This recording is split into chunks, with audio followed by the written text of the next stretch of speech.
नमस्कार, आप देख रहे हैं एनडीटीवी इलेक्शन कैफ़े। मैं हूं पूर्णेंद्र शुक्ल। आज हम बात करेंगे बेंगलोर में जिस तरह से आरसीबी के जीतने के बाद एक जो सेलिब्रेशन होना था और कल वहां शाम को जो भगदड़ हुई है उस पर बात करेंगे कि हमारे देश हिंदुस्तान में जो आम आदमी की जान है वो इतनी सस्ती क्यों है। खबर आई कि 11 लोग मारे गए, खबर ये है 11 मारे गए या इसको यूँ कहा जाए कि 11 मार दिए गए। इसी मुद्दे पर हम चर्चा करेंगे। हमारे साथ इस पैनल में सुमित सर हैं, शादाब जी हैं, मैंग सर हैं और विजित सर। थोड़ी देर में संजय सर भी ज्वाइन करेंगे। पहला सवाल मैंग सर आपसे है, पहली प्रतिक्रिया आप सबकी लेंगे और मूल सवाल यही है कि भगदड़ में 11 लोग मर गए या मार दिए गए। जिस जो भी शब्द आपको यूज़ करना है, एक्टिव वॉइस में यूज़ करना है, पैसिव वॉइस में यूज़ करना है, लेकिन एक ही चीज़ है कि क्राउड मैनेजमेंट का ABC से लेके Z तक कुछ भी फॉलो नहीं हुआ। जैसे बहुत सारा चीज़ देख रहे थे हम लोग कि एम्बुलेंस की फैसिलिटी, इतना बड़ा क्राउड हो, हम लोग भगदड़ के समय में देखते हैं ना, जहाँ कहीं भी क्राउड एकदम 35,000 की क्षमता थी, 30-35,000 की, 3 3 लाख लोग बाहर खड़े थे। और उसमें अब आ रहा है क्या है कि एक्सक्यूज़ दिया जा रहा है क्या है कि बेंगलोर पुलिस ने परमिशन नहीं दिया था, फिर भी लोग आ गए। अब ये तो हद दिया ना, इसका मतलब कहीं भी कुछ भी हो सकता है। पुलिस फोर्स है क्यों? इसी सब के लिए है ना। और उसमें फिर दूसरा एक्सक्यूज़ है क्या है कि विधान सौदा और चिन्ना स्वामी स्टेडियम दोनों जगह क्राउड इकट्ठे हो गए। सारे VIP वहाँ थे, विधानसभा में थे, तो VIP थे, तो इसीलिए पुलिस फोर्स यहाँ। अभी अपने देश में VIP कल्चर भी भयानक है ना। ह्यूमन वैल्यू, मतलब 100 ह्यूमन वैल्यू 1000 ह्यूमन वैल्यू के बराबर एक VIP का वैल्यू होता है। तो पुलिस डिप्लॉयमेंट भी उसी तरह से होता है। तो VIP थे वहाँ असेंबली में, तो पुलिस डिप्लॉयमेंट वहीं हो गया। यहाँ ज़्यादा लोग यहाँ आए, यहाँ पुलिस नहीं है, एम्बुलेंस नहीं है, कोई मेडिकल की सुविधा नहीं है। एक गेट से सुने क्या है कि एक गेट से इंजर्ड को ले जाने के लिए बहुत मतलब किलोमीटर तक चलना पड़ा जब बुरी स्थिति हो गई।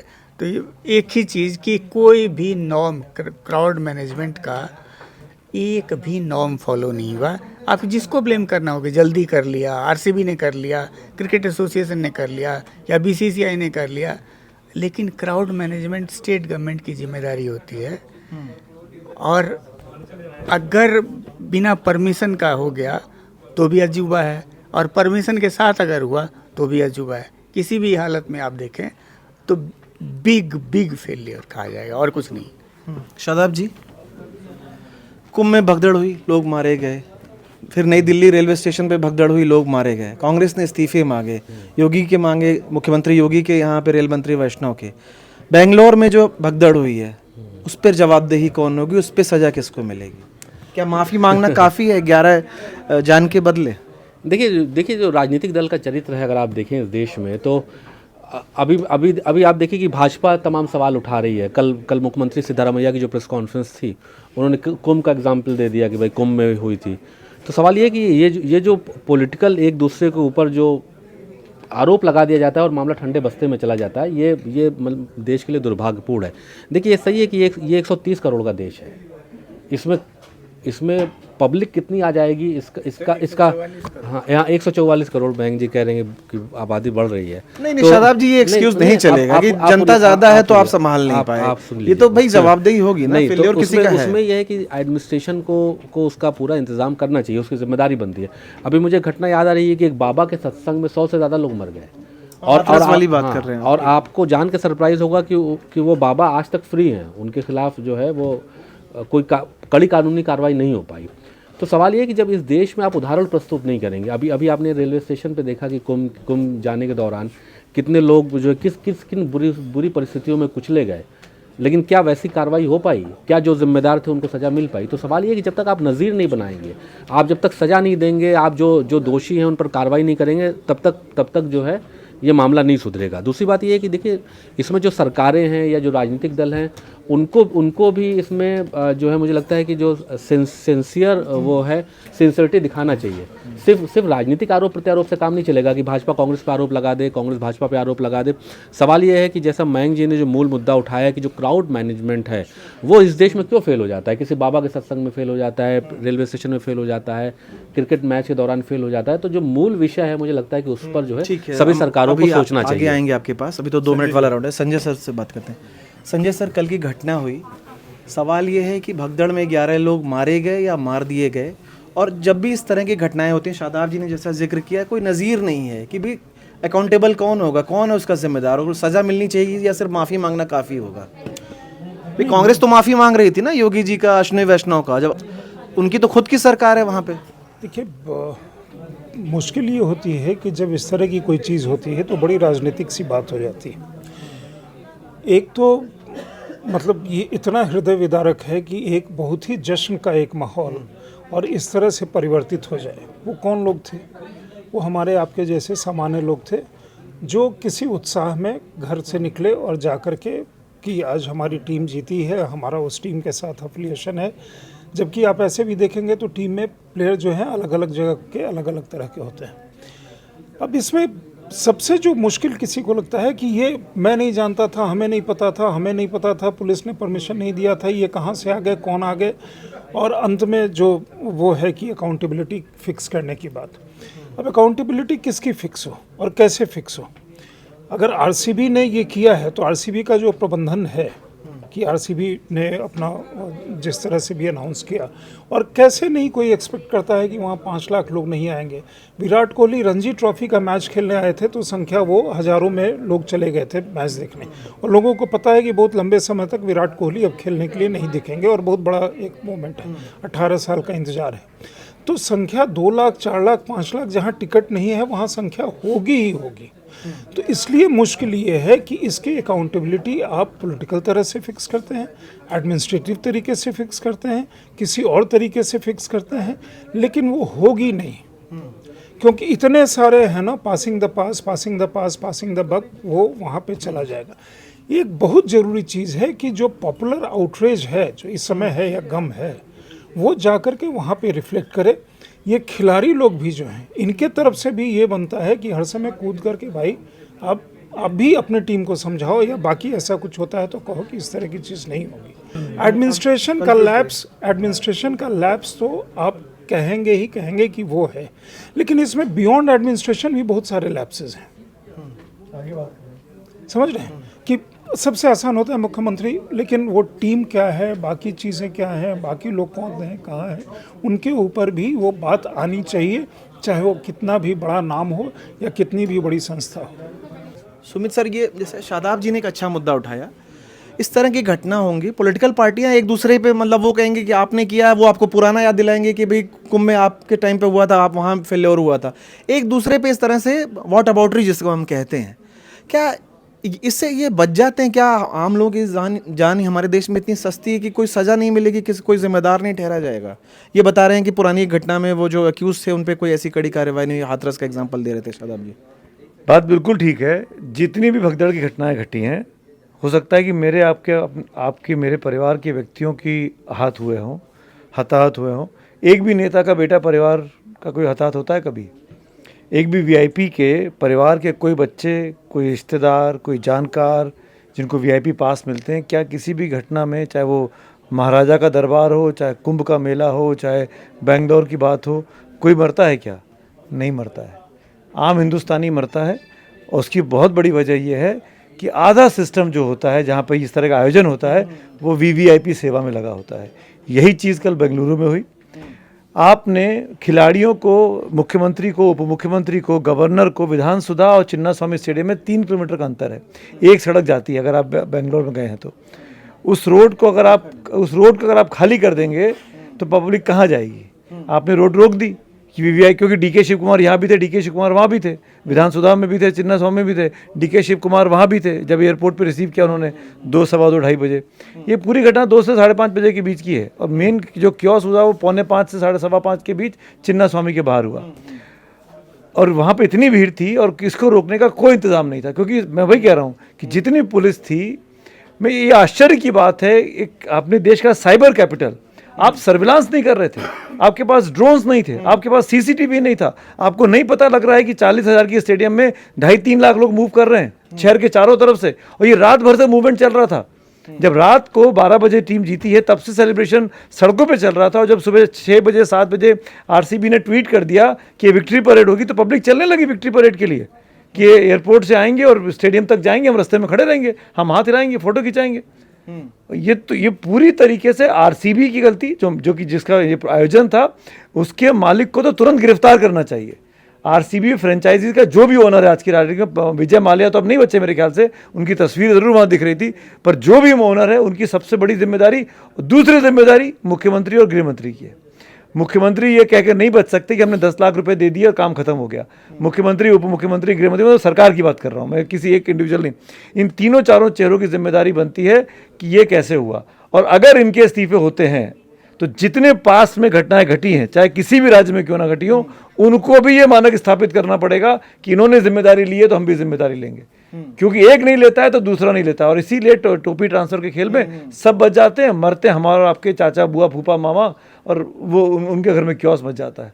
सब गरीब लोग, सब परिवार के लोग जिनको नौकरी पसंद थी, सब मारे गए। आगे बोलता हूँ। उचित सर, सवाल पूछने की औपचारिकता नहीं करूंगा।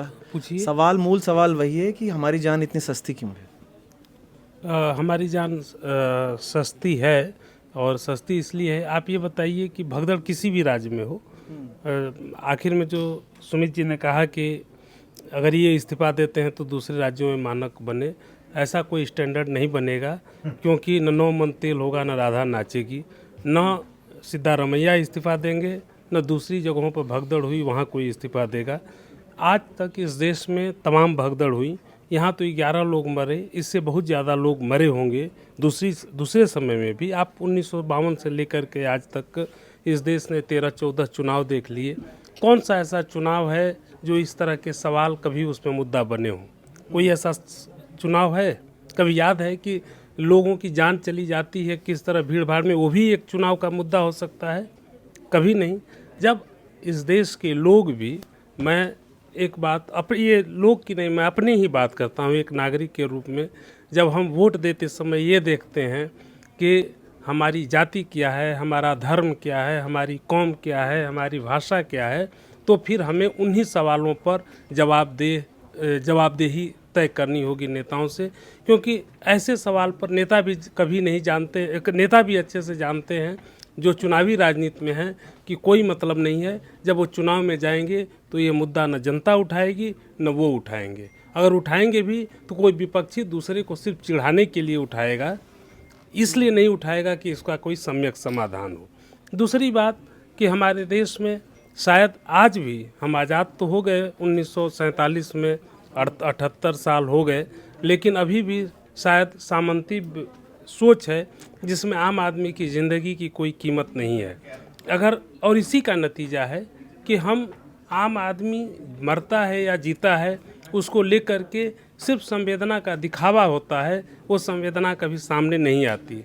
एक उदाहरण दूंगा, थोड़ा सा आपको, बाकी बातें जो कुछ कल से हो रही हैं 24 घंटे में सारी बातें हो गई हैं, उन्हें दोहराने की कोई ज़रूरत नहीं है।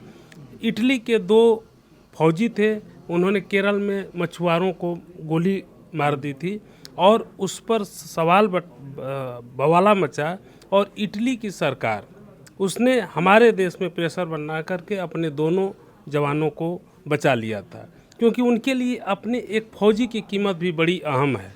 हमारे यहाँ वो चीज़ नहीं है। हम इसी से एक चीज़ मैं एक बार कहूँगा कि ये विषयांतर के लिए मैं नहीं कह रहा हूँ, मैं पूरी उस मानसिकता को बताने के लिए कह रहा हूँ कि हम आम आदमी के लिए क्या सोचते हैं।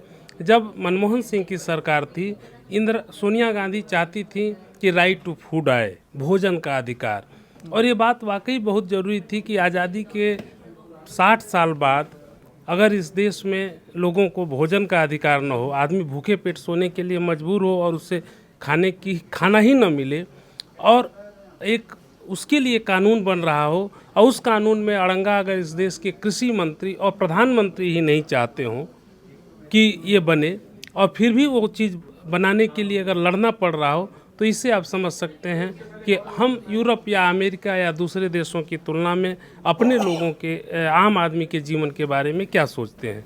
आम आदमी के जीवन के बारे में किसी भी किस्म का अपनापन, मोह, प्रेम, संवेदना नहीं होना ये बताता है कि इस तरह की भगदड़ आज बेंगलुरु में हुई, कल कहीं और होगी, परसों कहीं और होगी, और हो सकता है कि फिर कुछ समय बाद हम लोग इसी तरह से चर्चा करें, लेकिन उस चर्चा का कोई अर्थ नहीं निकलेगा, क्योंकि राजनेताओं को भी पता है कि हम सब, अगर आप बहुत दिन नहीं, पिछले 2-3 वर्षों का ही देख लें तो इस तरह की घटनाओं से कोई फर्क नहीं पड़ा। कुंभ में हुआ, दिल्ली में हुआ, मोरबी में पुल टूट गया था, कहाँ कोलकाता में 2016 के चुनाव में पुल गिर गया था, बनारस में पुल टूट गया, क्या हुआ उससे? कुछ नहीं हुआ। तो ये चीज़ वो जानते हैं कि जब नेता ये जानते हैं कि वो डुगडुगी जब बजाते हैं तो जनता कैसे बंदर की तरह नाचने लगती है। जिस दिन बंदर की तरह नाचने की जगह जनता मौलिक सवालों पर उतर जाएगी, उस दिन शायद इस प्रश्न का जवाब मिलेगा। दूसरी बात, खिलाड़ियों का, कोई भी देश जब खेल में अच्छा करता है तो उस देश के लिए, वो देश के लिए गौरव की बात है। खिलाड़ी तो खेलते हैं, लेकिन जब उस खेल के पीछे एक बाजार खड़ा हो जाता है तो वो बाजार सिर्फ अपना मुनाफा देखता है। आरसीबी ने बहुत बड़ी जीत हासिल की, ये बात सही है, 18 साल बाद जीत हासिल की, उसकी खुशियाँ, उसे मुबारक। लेकिन उसके पीछे सिर्फ ये नहीं है कि उसे जीत का जश्न मनाना है, उसको अपने ब्रांड को और बड़ा करना है। जितना बड़ा वो ब्रांड परसों रात को आरसीबी की जीत से हुआ, उस ब्रांड को और बड़ा करने का एक और बड़ा तरीका या रास्ता ये कल का कार्यक्रम हो सकता था। भगदड़ नहीं मचती तो शायद ये चीज़ होती, लेकिन भगदड़ मच गई, चीज़ें बदल गई। तो आप जब बाजार की बात करते हैं और दूसरी तरफ आप करुणा और संवेदना की भी बात करेंगे तो संवेदना और बाजार दोनों एक साथ नहीं चलते हैं। देखिए, मुझे भी थोड़ा सा कहना है कि देखिए, बस एक चीज़ आपको इसीलिए ध्यान में रखना है कि हम सबसे पहले सोचें कि कोई भी हो, चाहे वो शासन करने वाले लोग हों, जो प्रशासन को चलाने वाले लोग हों, या फिर आम आदमी हो, वो इन सवालों को कैसे देखता है और उसका कैसे समाधान ढूंढता है। अन्यथा इस तरह के सवाल होंगे, आरोप प्रत्यारोप लगेंगे। कांग्रेस की सरकार होगी तो बीजेपी इस्तीफा मांगेगी, बीजेपी की सरकार रहेगी तो कांग्रेस मांगेगी, और आम आदमी ऐसे ही पिसता रहेगा। देखिए, इन्होंने जो बाज़ार की बात की, देखिए मुझे लगता है कि वो, मैं उससे सहमत नहीं हूँ कि देखिए इसमें बाज़ार या कोई कंपनी क्या करेगी। सवाल ये है कि देखिए ये जो मूल विषय ये है कि जो क्राउड मैनेजमेंट है वो किसकी जिम्मेदारी है। देखिए आमतौर पे नहीं, एक चीज़ बस खाली, बाजार कहने का मेरा मतलब था कि जो ब्रांड है उसका, आरसीबी का, जो सब लोगों ने, आप सब ने माना कि आरसीबी, तो बाबा में कौन सा आरसीबी थी, या जो भगदड़ हुई बाबा ब्रांड नहीं है। में कौन, अरे भाई, कुंभ में क्या बाबा ब्रांड था, बाबा ब्रांड, रेलवे स्टेशन में भगदड़ हुआ तो क्या ब्रांड था? नहीं, आप ये बताइए कि आरसीबी ब्रांड है कि नहीं है। चलिए अब नहीं, जब सवाल उठाएं तो इसका जवाब दीजिए। आरसीबी ब्रांड है, आरसीबी बाजार में सारा दोष आप आरसीबी पे क्यों डाल सकते हैं भाई? वो तो सारा नहीं, अरे मैंने कहा सारा कहा, सरकार की भी तो जिम्मेदारी वो है कि नहीं है। अब आप आरसीबी को नहीं मानते हैं, ये तो नहीं बताएंगे, बोलेंगे आप, बोलिए कि आरसीबी को नहीं मानते हैं। चलिए हम आरसीबी पे चर्चा तो बहरहाल बाद में हो जाएगी। मेरा ये कहना है कि देखिए जो क्राउड मैनेजमेंट है, देखिए सवाल ये है कि आज जब भीड़ आती है तो वो सारा काम पुलिसिंग के ज़िम्मे डाल दिया जाता है। मैं देख रहा था कि अभी लखनऊ में जब आईपीएल का मैच हो रहा था तो वही पुलिस के लोग थे जो कि वहाँ पे क्राउड मैनेजमेंट देख रहे थे। कहीं जाम लगता है तो वही पुलिस जाती है, कहीं रैली होती है तो भी वही पुलिस जाती है। तो मेरा मूल सवाल ये है कि इस देश में कोई ऐसा सिस्टम, एक क्राउड मैनेजमेंट का जो बनना चाहिए वो नहीं बन पाया। कि जैसा अभी सुमित जी ने सवाल उठाया कि भाई जो इतनी भीड़ आ गई है, पता क्यों नहीं चला प्रशासन को, कोई इंतज़ाम, ड्रोन का इंतज़ाम नहीं हुआ या एक पहले से अंदाज़ा नहीं लगा। तो सवाल ये है कि सभी राज्यों में मुझे लगता है कि ये एक बड़ा व्यापक विषय है। देखिए आप किसी घटना के पीछे देखें, चूँकि 144 करोड़ का देश है तो उसमें इस तरह की व्यवस्था होनी चाहिए। ऐसा नहीं है कि सिर्फ सारा काम आप पुलिसिंग के जिम्मे डाल दीजिए कि वो जाम भी खुलवाएगी, वो स्टेडियम की भी देखभाल करेगी, डीके शिव कुमार जाएंगे तो वहाँ भी सुरक्षा देगी, या दाएँ बाएँ कहीं कुछ होगा तो वहाँ भी सुरक्षा देगी। तो मुझे लगता है कि जो मूल विषय है इस पर सभी सरकारों को सोचना चाहिए, और इसके लिए मुझे लगता है सभी राज्य सरकारों में एक जो है इसके लिए गंभीरता से प्रयास किया जाना चाहिए। क्राउड मैनेजमेंट क्या होता है? सिंपल सी चीज़ है शादाब भाई, उसके लिए कोई लॉजिक, कोई बहुत बड़ा सोचने की ज़रूरत नहीं है। सुनिए आप मेरी, आपने सवाल उठाया ना क्राउड मैनेजमेंट। 29 मई को एलिमिनेटर 1 खेला गया, बेंगलुरु ने पंजाब को हरा दिया। उस दिन बेंगलुरु का फाइनल में पहुंचना तय हो गया। 3 जून को फाइनल था। 30 मई, 31 मई, 1 जून, 2 जून, 3 जून, 5 दिन के लिए कर्नाटक की सरकार को और आरसीबी को ये बात पता थी कि हमारी टीम 50% विजेता बन चुकी है। हम ये लौटेंगे, हम पहली बार 18 साल में हम जीत सकते हैं, 50% चांसेस हमारे मजबूत हो गए हैं। बेंगलुरु जैसा शहर, मैं ये बात ही नहीं कर रहा हूँ कि ये पटना में या अगरतला में या जम्मू कश्मीर में इवेंट होना था। पढ़ा लिखा शहर, पढ़े लिखों का शहर, पढ़ी लिखी सोसाइटी का शहर, वहाँ पे 5 दिन का वक्त था आपके पास प्रिपरेशन करने का कि हमको, अगर प्राइम मिनिस्टर के इवेंट्स होते हैं कि आदमी कवर करता है कि नहीं करता है। 17 आईपीएल, इसके पहले 17 आईपीएल विजेता टीमें हुई, एक भी जगह भगदड़ बची क्या? नहीं बची। उनको पता था कि हमको कब करना है, हमको कैसे इवेंट को मैनेज करना है। सरासर फोटो खिंचाने को लेकर, सेल्फी खिंचाने को लेकर, और ये 2 टॉप लीडर्स के बीच में आपस की जो खींचतान है कि मेरे साथ अच्छी फोटो आएगी कि तुम्हारे साथ अच्छी फोटो आएगी। डीके शिव कुमार बनाम सिद्धारमैया, मैं साफ साफ नाम लेके बोलता हूँ। इसने पूरे माहौल को और ख़राब कर दिया। गृह मंत्री तीसरे आदमी परमेश्वरन साहब हैं, जिनके अंदर में पुलिसिंग आती है, उनकी तो बात ही नहीं कर रहे हैं। मैं ये कह रहा हूँ, आपके पास 5 दिन का वक्त था, आप ड्राई रन कर सकते थे, आप प्रैक्टिस कर सकते थे, इवेंट को कहाँ कराना है। इतनी बड़ी भीड़ आई, अगर आपके स्टेडियम की कैपेसिटी केवल 35-40 हज़ार की थी तो आप किसी बड़ी जगह करा लेते। एयरपोर्ट के बाहर करा, जहाँ पे हर साल एयर शो होता है, एयरलंका जो एयरबेस है, वहाँ पूरा मैदान खाली पड़ा है। शहर से 60-70 किलोमीटर दूर है, मेन सिटी से, एमजी रोड से, वहाँ करा लेते इवेंट को आप। किसने कहा था कि विधानसौधा में और चिन्ना स्वामी में ही कराना है? दूसरी चीज़, 3 जून को रात को 3 बजे मैच, रात को 12 बजे मैच खत्म हुआ। अगले दिन शाम को 5 बजे वर्किंग डे में आप बेंगलुरु में ऐसी जगह पे जो कि क्राउडेड जगह है, वहाँ पे आप इवेंट रख देते हैं। 2 बजे से लेकर 6 बजे तक बेंगलोर के ट्रैफिक की बुरी स्थिति है। पूरी हिंदुस्तान जानती है, सैकड़ों स्टोरी हम लोग कर चुके हैं कि कैसे वहाँ पर मैन मेड डिजास्टर बनता जा रहा है शहर। वहाँ पर आप पीक आवर, जैसे इट्स लाइक दिस कि चांदनी चौक में 3 घंटे बाद बोल दिया जाए कि वहाँ मोदी जी की रैली है, राहुल गांधी की रैली है, अब आप मैनेज करिए पुलिस वाले को। क्या करेगा पुलिस वाला? भाग जाएगा, अपनी जान बचाएगा। ये वो स्थिति हुई कि शाम को 5 बजे आपने इवेंट रख दिया वर्किंग डे में, और ऊपर से ये कह देना कि भाई फ्री इवेंट है, आप आ जाइए, फिर आप गेट बंद कर देना, फिर ये कैंसिल कर देना कि विक्ट्री परेड नहीं होगी, अब सिविल स्टेडियम में होगा। मेरे ख्याल से विक्ट्री परेड अगर हो गई होती उन 4-5 किलोमीटर के दौरान तो आधी भीड़ छट गई होती, क्योंकि जो वीवीआई, मैं फिर कह रहा हूँ कि जो वीवीआईपी पासेस देने में कामयाब रहे और जो चिन्ना स्वामी स्टेडियम के अंदर पहुँच गए, उनके चक्कर में ये क्योस हुआ कि जो साधारण आदमी था वो परेशान हुआ। बच्चे मारे गए भाई, वो तस्वीर देखिए, एनआई पे आई है, वो एक पुरुष है, वो अपने पेट को लेके आया हुआ है, वो अपने पेट को, कुत्ते को बचा रहा है, एक माँ अपने बच्चे को बचा रही है। गजब स्थिति है। और हम जानते हैं, आखिरी बात, और हम जानते हैं कि साउथ इंडिया में अद्भुत दम पे दीवानगी होती है। जयललिता जी के देहांत होता है तो वहाँ लोग सुसाइड कर लेते हैं अपने नेता के लिए, आत्मदाह, हैंग कर गया। साउथ इंडिया में मंदिर बनने का जो रिवाज है, जो लार्जर देन लाइफ देने का रिवाज है, साउथ इंडिया में बहुत ज़्यादा है, नॉर्थ में नहीं है इतना। ये भी एक बहुत बड़ा फैक्टर है। तो ये सब चीज़ें अब हमको और आपको पता है, तो क्या सिद्धारमैया को और डीके शिव कुमार को नहीं पता होंगी?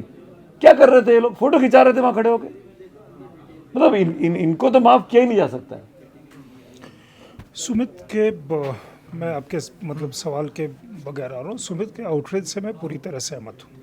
वो सही बात कह रहे हैं कि 17 आईपीएल हो चुके, विश्व विजेता हम लोग क्रिकेट चैंपियनशिप में हुए, और ओपन जो पहला एक जो मैंने सबसे जो जिसको कहा गया कि क्रिटिकल रिपोर्ट आई थी, वो ये थी कि पुलिस ने ओपन बस में वो रैली करने से मना किया था। मुंबई जैसी जगह में क्रिकेट वर्ल्ड कप जीतने के बाद उस तरह की रैली हुई थी, परेड हुई थी, राइट? वहाँ भी मैनेजमेंट हुआ था।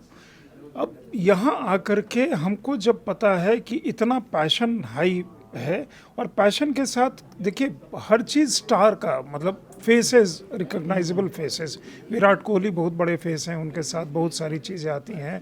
जो ब्रांडिंग की बात वो कर रहे थे विचित्र, वो ब्रांड इन्हांसमेंट का है, क्योंकि उसके साथ ऐड आपकी टीम की वैल्यू, टोटल वर्थ और बाकी चीज़ें जाती हैं।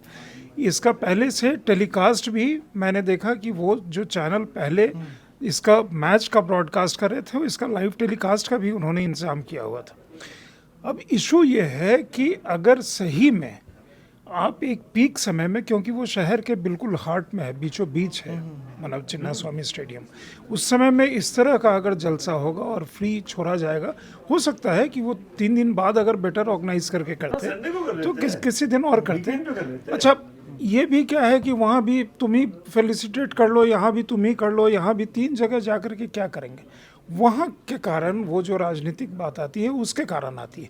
हमने पहले भी देखा, और वहाँ जा कर के उनको कोई बहुत शाबाशी नहीं मिलती, कई जगह उनकी बेइज्जती भी लोग वो कर देते हैं, ये भी हमने देखा है। लेकिन ये क्या मजबूरी है कि यहाँ भी कर लो, वहाँ भी कर लो, वहाँ भी कर लो, वहाँ भी कर लो, और अंत में मतलब जो पिक्चर्स हैं ना वो आपको हिला देते हैं कि आप जा रहे हैं, मतलब मैच का, क्रिकेट की दीवानगी इस देश में है, बाकी चीज़ की नहीं है। ये एक अनफॉर्चुनेट दास्तान है, वो एक अलग बात है कि क्रिकेट के लिए इतनी दीवानगी, और बाकी जो हमारे एक से एक अभी मतलब शूटर हैं, या अभी शतरंज के खेल में जैसा सुकेश ने किया, तो मतलब कि किसी कोई दीवानगी उस तरह की होनी चाहिए थी, नहीं है। ठीक है, हमने सोशल पे देखा, यहाँ देखा, वहाँ देखा। अनफॉर्चुनेट पार्ट ये है कि मतलब आपकी लीड स्टोरी तक नहीं है किसी अखबार में, वो छोटा सा ये होता है, तो वो दीवानगी है।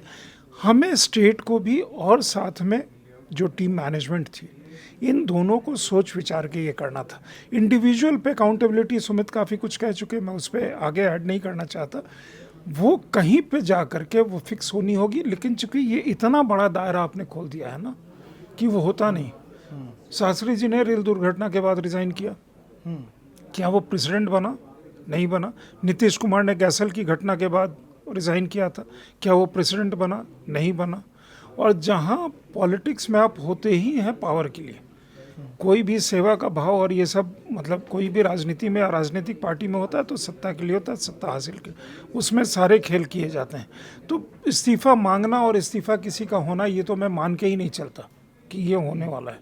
उसके अलावा क्या है?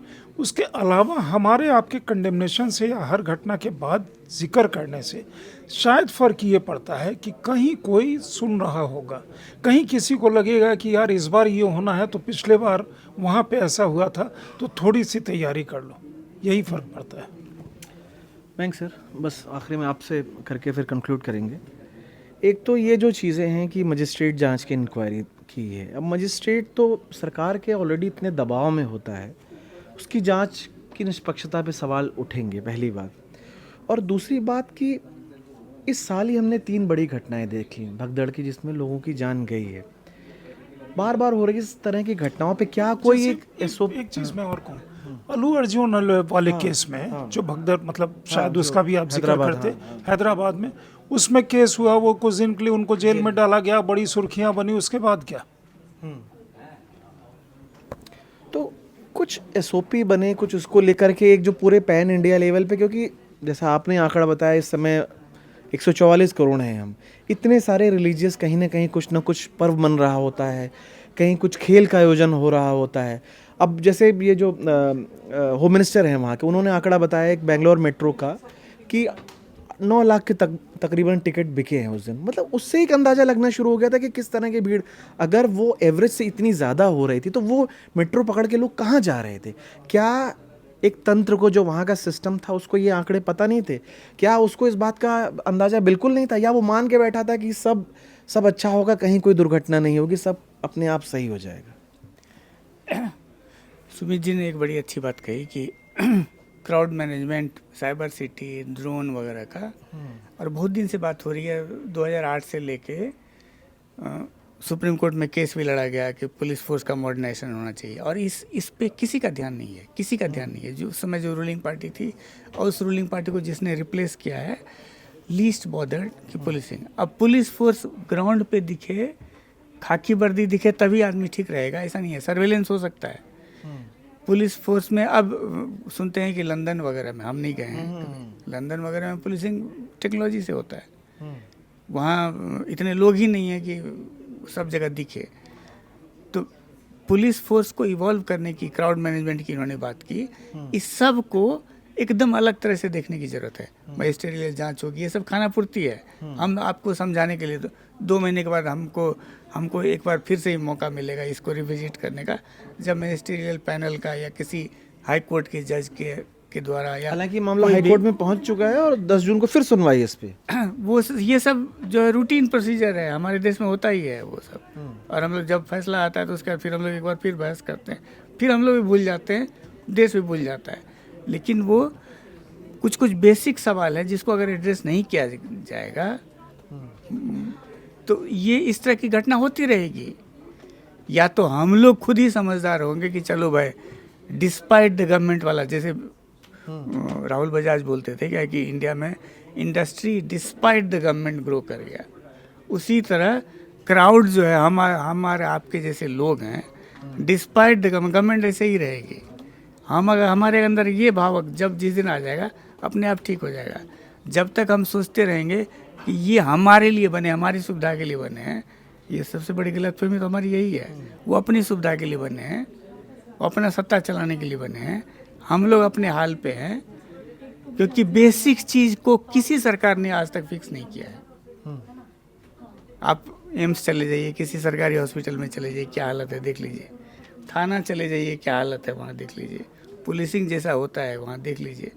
तो ऐसे में बड़ा चीज़ एक्सपेक्ट करना बेईमानी है। जब तक हम इवॉल्व नहीं करेंगे, जब तक आउटरीच नहीं होगा ये क्या हो रहा है, अनर्थ हो रहा है, तब तक नहीं। ये लोग बहुत मोटी चमड़ी वाले हैं, नहीं बदलेंगे। तो आपने एक सवाल खड़ा कर दिया सुमित सर, बस इसका छोटा सा जवाब देके। बैंक सर ने आउटरीच की बात की। कभी कभी कुछ ऐसे मुद्दे होते, हमने निर्भया के बाद का आंदोलन देखा या और भी कुछ आंदोलन हमने देखे, अन्ना आंदोलन भी था भ्रष्टाचार को लेकर के जो हुआ, भगदड़ जैसे मुद्दों पर उस तरह का आउटरीच नहीं दिखता जो जिसका जिक्र मयंक सर ने किया। शायद इस वजह से सरकारों पर और तंत्र पर दबाव नहीं पड़ता। बिल्कुल ठीक बात की आपने। मैंने पहले जो मेरा पॉइंट था वो यही था, जब तक कोई वीवीआईपी का बच्चा नहीं मरेगा, उनके परिवार के लोग इस तरह के एक्सीडेंट में नहीं फंसेंगे, इस तरह की हताहत में नहीं फंसेंगे, तब तक कोई नहीं सोचेगा। पहली बात। दूसरी बात, जो रिस्पॉन्सिबल लोग हैं उनको बच के निकलने के सैकड़ों टूल हैं। ऐसा एक भी इंतज़ाम नहीं है कि जो लोग जो आयोजक होते हैं वो पकड़े जाएं, उन पर सज़ा हो। मुझे आप बता दीजिए, इतनी भगदड़ की घटनाएं अपने देश में होती हैं। इन 5-6 महीनों में अपने देश में इसी साल में 5-6 बड़ी घटनाएं घट चुकी हैं। एक में भी सज़ा हुई, एक में भी मुकदमा चला किसी भी जिम्मेदार आदमी पर, पुलिस वाला हो, आईजी हो, कमिश्नर हो, ट्रैफिक का इंचार्ज हो, मुख्यमंत्री हो, गृह मंत्री हो, किसी का प्राइवेट पार्टी है तो उसका हो। हुआ क्या? आरसीबी का मालिक कौन है हमको यही नहीं पता है, जिसने पूरा इवेंट कराया, जिसने परमिशन ली। विजय माल्या के बाद कौन देखता है उस कंपनी को? मैं ये कह रहा हूँ कि क्रिकेट फ़ैन होने के नाते पहली बात तो मैं आपके इस कार्यक्रम के माध्यम से दर्शकों से बोलना चाहता हूँ कि अगर भीड़ से निकलना आपको नहीं आता है तो भीड़ की जगह पर मत जाइए।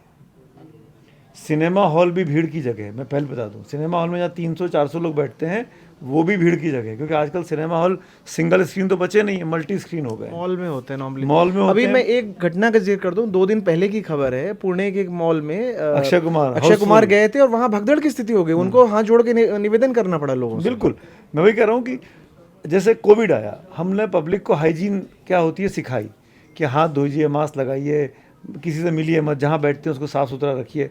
ऐसे हमको क्राउड मैनेजमेंट के कोर्सेज करने चाहिए ऑफिशियल लेवल पे, कि जब आप भीड़ में हो तो आपको क्या करना है। पीठ पे अगर बैग टांगे हो तो बैग को आगे कर लीजिए, अपने हाथ जो है वो आगे रखिए, चलते मत रहिए, आगे पीछे अब जितना हो सके कोने को देखिए। आप जिधर भी दीवार है, जिधर भी जगह, इस तरह की जगहों को देखिए। ऐसे क्राउड मैनेजमेंट की छोटी छोटी टिप्स है। ये कोई गारंटी नहीं है कि आप बच जाएंगे। मैं ये नहीं फिर से क्लियर कर दूं, स्थिति ही क्यों है ना, बड़ा सवाल। हाँ, तो अगर पुलिस व्यवस्था काम कर रही हो, भीड़ को रोकने की आपने ब्लॉकेट बना रखे हो। जैसे आप तिरुपति बालाजी के दर्शन करने जाते हैं, वहाँ इतनी भीड़ आती है, वहाँ पे सैकड़ों कमरे बने हुए हैं। आप अगर आगे भीड़ है तो एक ब्लॉक को उस कमरे में होल्ड कर दिया जाता है, होल्डिंग एरिया जिसको बोलते हैं। वो होल्डिंग एरियाज क्यों नहीं बनाए कल आपने? जब देख रहे हैं कि 3 लाख लोग आ रहे हैं, 2 लाख लोग आ रहे हैं, तो पुलिस वाला कह दिया कि हमारी जिम्मेदारी नहीं है। एक जैसे सुमित जो कह रहे थे ना, आप जायंट स्क्रीन 50 जगह शहर लगा दीजिए ना। लगता है फुटबॉल मैचेस जो यूरोप में होते हैं या बाकी आपके टेनिस में बाहर लगता है, यहाँ दिल्ली शहर में मतलब ऐसे कुछ कार्यक्रम होते हैं कि मेन हॉल में चल रहा होता है और बाकी गेस्ट उसमें नहीं घुस पाते, तो दूसरे बाहर देखते हैं। मैं नाम नहीं लेना चाहता ऐसे कार्यक्रम का, लेकिन ऐसा होता है। आप 10 जगह जाइंट वो लगा देते, लोग वहाँ जा कर के अपना वो चीयर करते हैं, बाकी चीज़ें करते हैं, ऐसा हो सकता था। लेकिन इतनी अफरा तफरी कि कल ही करना है, हमें सुबह में करना है, उसके बाद किसी का कोई और कार्यक्रम होगा, क्योंकि उसके 1-2 स्टार कहीं निकलने के कार्यक्रम में होंगे कि अब ख़त्म हो गया, हमें कहीं जाना है, छुट्टी मनानी है, कुछ और करना है। लेकिन तुरंत में पब्लिक जो सेंटिमेंट है उसको कैश करना है किसी तरह, मतलब वो समस्या है। 2 दिन 3 दिन के बाद यही प्रोग्राम रख लेते तो बड़ी स्क्रीन लग जाती, क्राउड मैनेजमेंट हो जाता, रिहर्सल हो जाता, कहाँ करना है क्या नहीं करना है, आपने सोचा ही नहीं ये सब चीज़ें ना। 18 साल, मतलब मुझे तो ये बड़ा वो लगता है कि मैं IPL के अथॉरिटी से अपील करूँ कि हर साल एक टीम को जिता दिया करो भाई। जितनी टीमें खेलती हैं 10 टीमें, हर साल एक टीम जीत जाया करे, ताकि ये नौबत ना कि 18 साल तक इंतजार करना पड़ा और फिर पूरा का पूरा कर्नाटक एक जगह इकट्ठा हो गया, बेंगलोर की जगह इकट्ठा हो गया। ये नौबत क्यों आई? ये सोचना, ये सरकारों का काम क्या है? यही तो काम है। और इस पूरे काम में लगा कि सरकार है ही नहीं, सरकार लापता थी, बिल्कुल लापता थी, फोटो खिंचवा रही थी, पता थी फोटो खिंचवा रही थी, लापरवाह थी। तो आज की चर्चा में बस इतना ही। सरकार की नज़र में आपकी जान सस्ती है, लेकिन आपकी नज़र में आपके जो प्रिय हैं, आपके लोग हैं, आपकी खुद की जान, उसकी कीमत इतनी है कि अगर कोई चला जाए तो उसको कंपेंसेट करना इम्पॉसिबल है। तो उसका ख्याल रखिए, जैसा कि मयंक सर ने कहा था। बस हम आज इसी चर्चा को इसी मोड़ पे समाप्त करते हैं। कल किसी दूसरे विषय के साथ मिलेंगे, तब तक के लिए नमस्कार।